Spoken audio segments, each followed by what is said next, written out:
இது பங்காளி சண்டை. அப்படித்தான். அதுல திமுக இருக்கக்கூடிய நம்ம அண்ணன் நம்ம மேல ரொம்ப பாசமா இருக்காங்க. திடீர் பாசத்துக்கு காரணம் இல்லை, நம்ம பங்காளி சட்டை எப்போ வச்சுக்கலாம். அது ஏன் கட்சி, அது ஏன் கட்சி, ஏன் சொந்தக்காரன் கட்சி. அதுல வந்து பங்காளி. ஆமா, பங்காளிகள். அதுல ஒன்றும் இல்லை. திமுக இருந்து நேரடியாக உங்களை நாகரிகமற்ற முறையில் யாராவது விமர்சிச்சிருக்காங்களா? பேசுமா, பெரியவர்கள் எல்லாருமே என் மேலே அன்பு கொண்டவர்கள். எங்கள் ஐயா துரைமுருகன், எங்கள் ஐயா டிஆர் பாலு, எங்கள் அண்ணன் ராஜா, எங்கள் அண்ணன் திருச்சி சிவா, எல்லார் மேலேயும் எனக்கு பேரன்பு உண்டு. எனக்கும் முதல்வருக்கும் சண்டை நடக்குதுன்னா இது அண்ணன் தம்பி சண்டை, இது பங்காளி சண்டை. அப்படித்தான்.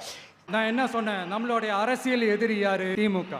நம்மளுடைய கொள்கை எதிரி யாரு? பாஜக. அன்னையிலேருந்து இன்னி வரைக்கும் அந்த ஸ்டாண்டில் ஏதாவது மாறணுமா?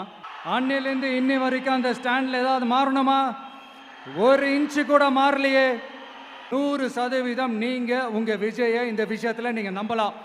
இந்து முஸ்லிம் கிறிஸ்தவர்களுக்கான ஆளா தான் இந்த விஜய் எப்பவுமே இருப்பான். எம்மதமும் நம் மதம் அப்படின்ற அந்த ஒரிஜினல் முகம் தான் இந்த விஜயினுடைய முகம்.